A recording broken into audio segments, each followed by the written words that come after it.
inverno de 1980. Estamos na pequena cidade de Langby, nos Estados Unidos. Jean Hilliard, de 19 anos, está dirigindo para casa após se encontrar com um amigo. Ela pega um atalho e dobra para uma estrada congelada e escorregadia. No escuro, ela perde o controle do carro com tração traseira. O veículo cai em uma vala. Luzes de emergência, neve, noite e um frio extremo. Jean sai do veículo. Ela está vestindo apenas um casaco leve de inverno, luvas e botas de cowboy. A temperatura do ar está muito mais baixa do que a de um freezer. Ela tem certeza de que uma amiga mora perto, então segue por ali. Ela sobe um morro alto e percebe que pegou o caminho errado. Parece que ela se perdeu.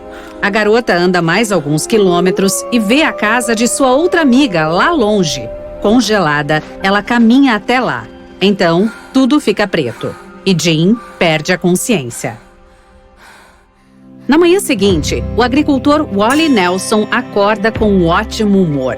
É época das festas de final de ano. Parece um conto de fadas de inverno do lado de fora da janela. Ele sai de casa e vê o corpo de Jean Hilliard deitado a poucos metros de sua varanda.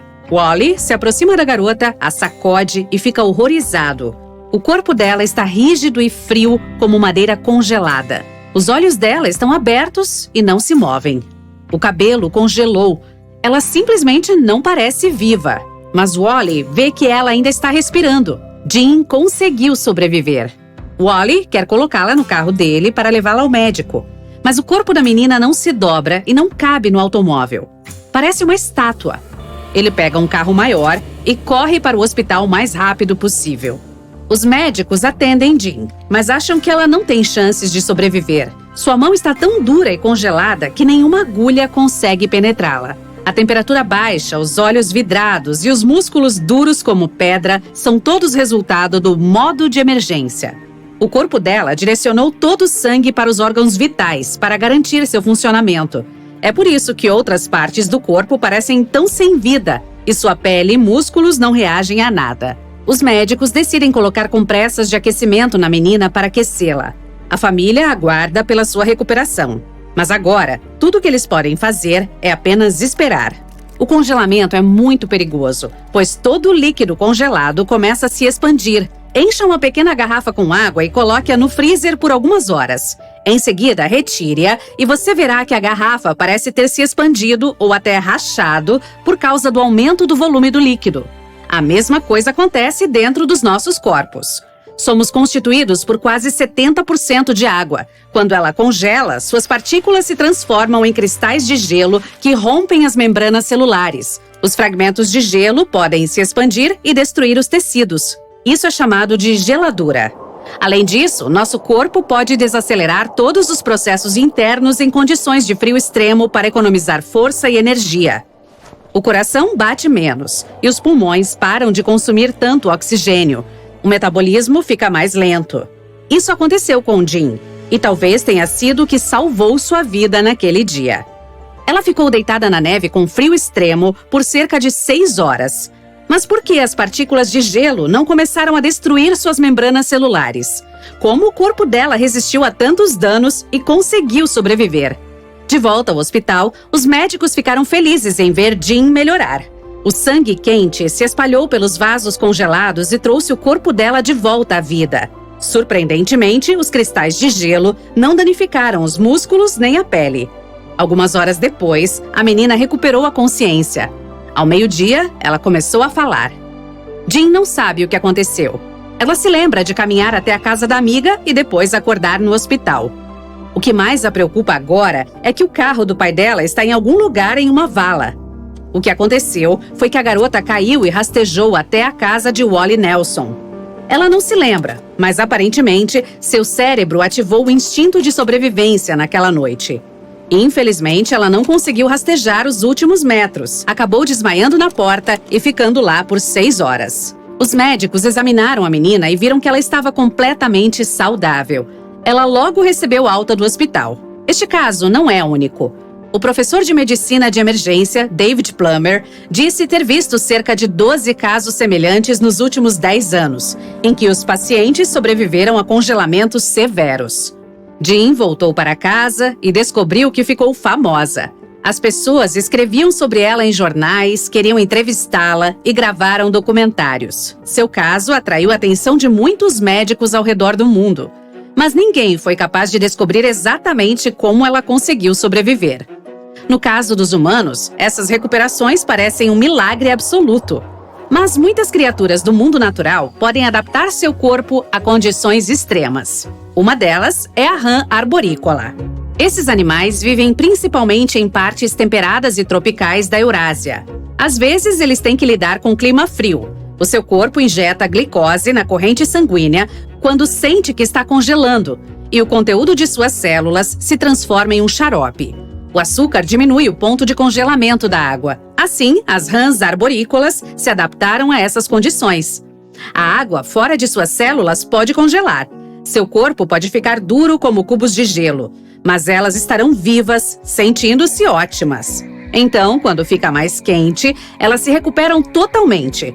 O sangue enche o corpo delas e coloca todos os músculos em movimento. Mas um dos animais mais incríveis capazes de suportar temperaturas congelantes é o peixe-gelo. Ele é transparente e parece um pouco com uma água viva. Ele nada nas águas escuras e frias da Antártida. O peixe-gelo se sente confortável lá por causa do anticongelante em seu sangue. Mais precisamente, é uma substância exclusiva que age como anticongelante. Esse líquido não permite que as células, órgãos e todo o corpo do animal congelem. Não existem glóbulos vermelhos no sangue do peixe para transportar oxigênio por todo o corpo. Este é o único vertebrado com esse superpoder. Existem organismos em nosso planeta que usam o frio para prolongar sua vida. Cientistas encontraram alguns deles no gelo da Sibéria. São criaturas microscópicas multicelulares, como pequenos vermes, que podem viver em um freezer por cerca de 10 anos. Mas os vermes da Sibéria tinham cerca de 24 mil anos. Os cientistas os transportaram para o laboratório e os descongelaram. Os vermes ganharam vida e começaram a se multiplicar imediatamente após todos aqueles séculos de sono.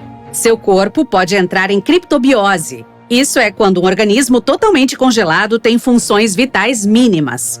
A análise mostrou que esses vermes podem permanecer nesse modo por dezenas de milhares de anos.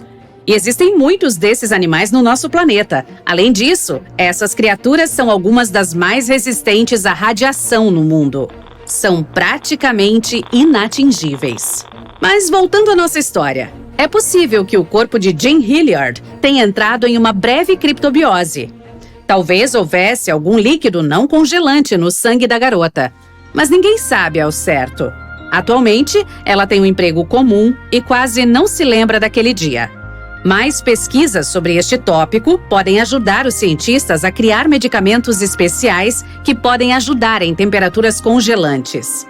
Imagine que você possa sair com segurança em um inverno frio, vestindo uma camiseta e um short.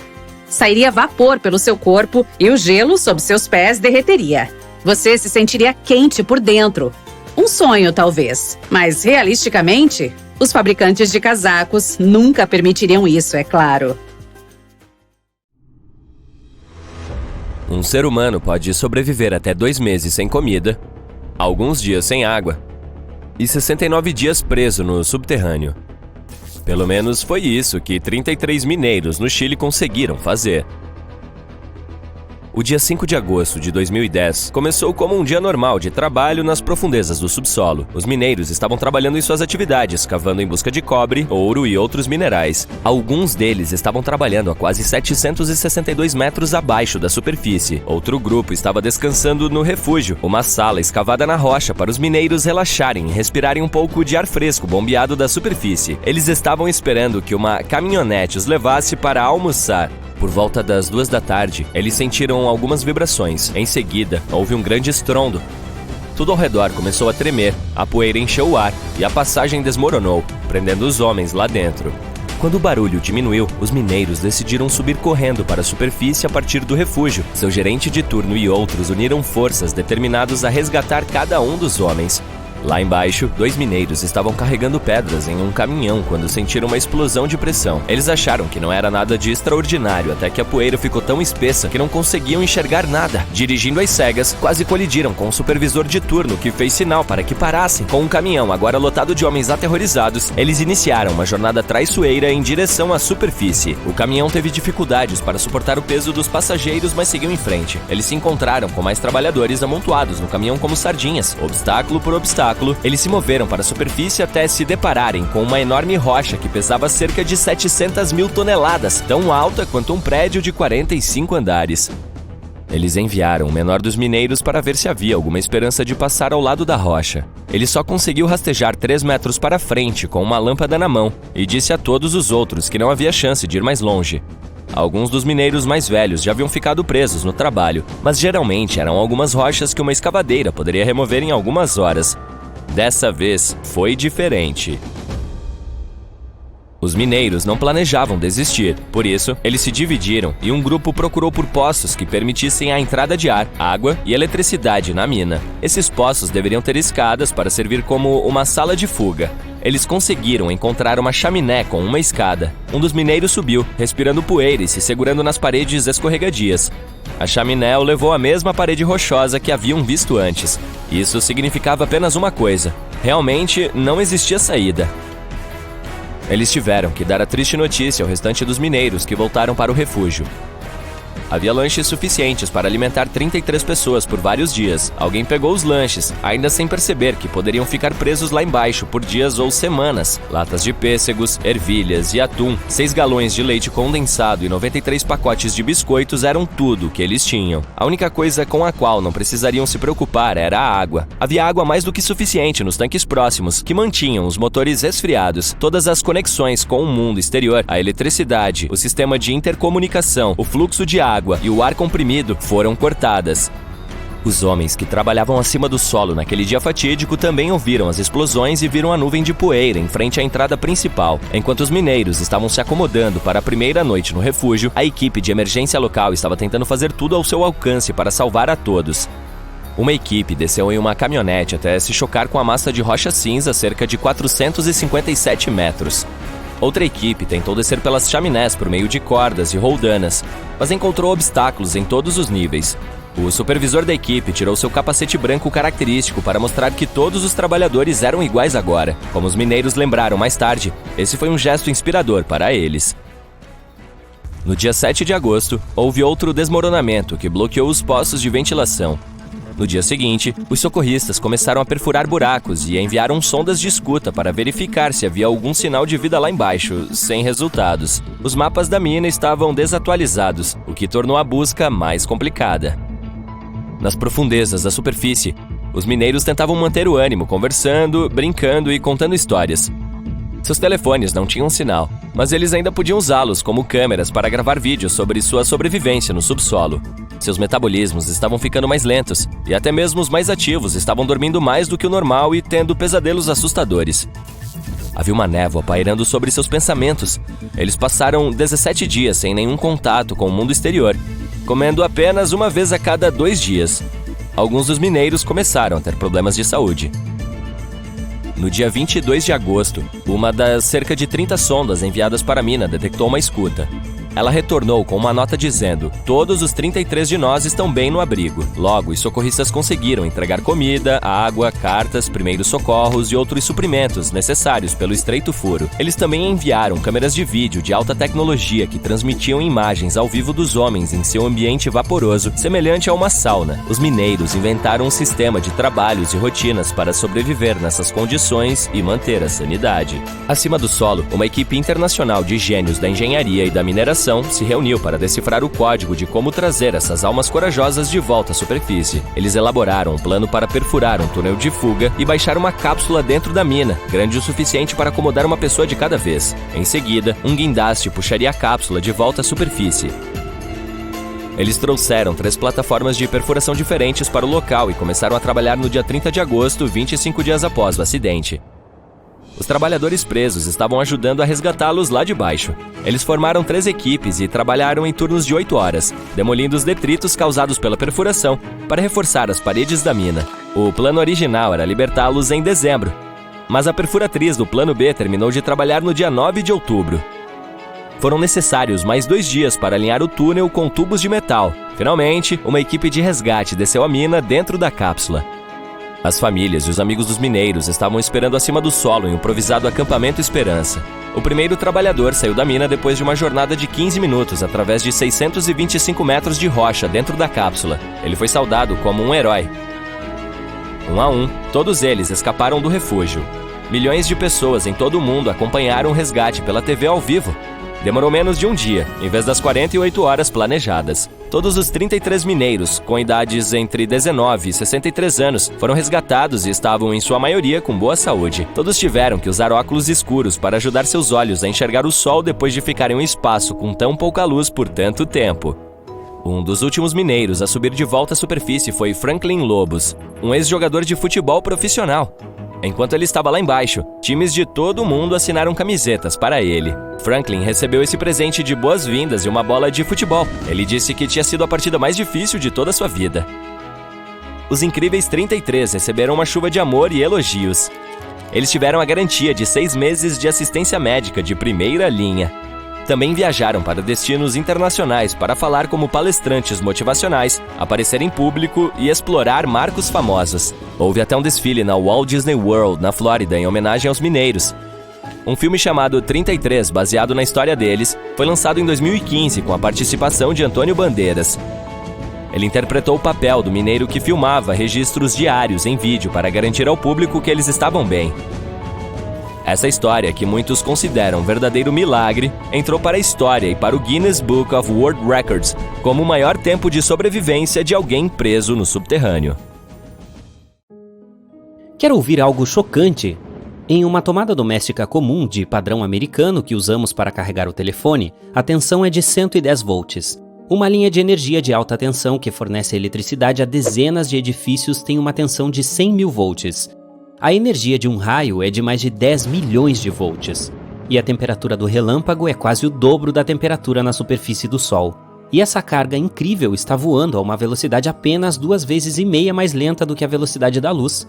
Agora imagine o que acontece com uma pessoa quando ela é atingida por um raio. Bom, vou contar para você. A descarga passa pelo corpo em 1/100º de segundo. Raios podem parar nosso coração e interromper o trabalho de todo o sistema nervoso. A pessoa atingida pode nem perceber o que aconteceu no início, ou talvez perca a consciência e seu corpo fique em estado de choque. Todos os dias há vários milhões de relâmpagos no mundo. Felizmente, as chances são baixas de você ser atingido por um deles. Elas são cerca de 1 em 15.300. Cerca de 20 mil pessoas são atingidas por um raio todos os anos. As chances de que o raio atinja você 2 vezes são ainda menores. E quais são as chances de você ser atingido por um raio 7 vezes ao longo da sua vida? Parece impossível, mas sabemos de uma pessoa que passou por isso. Seu nome era Roy Sullivan. Ele nasceu em 1912 no condado de Greene, Virgínia, em uma grande família com 7 filhos. Roy era uma pessoa normal e não era diferente de seus irmãos e irmãs. Mas por alguma razão, o elemento natural o escolheu. Em 1936, ele começou a trabalhar como guarda florestal no Parque Nacional Shenandoah. Lá foi atingido 7 vezes por raios ao longo de 35 anos.